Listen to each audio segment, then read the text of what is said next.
and I warmly welcome the requests by Finland and Sweden to join NATO.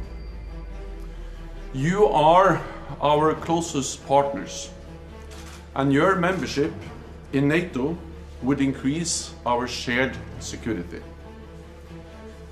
The applications you have made today are an historic step. Allies will now consider the next steps on their path to NATO. The security interests of all allies have to be taken into account, and we are determined to work through all issues and reach rapid conclusions.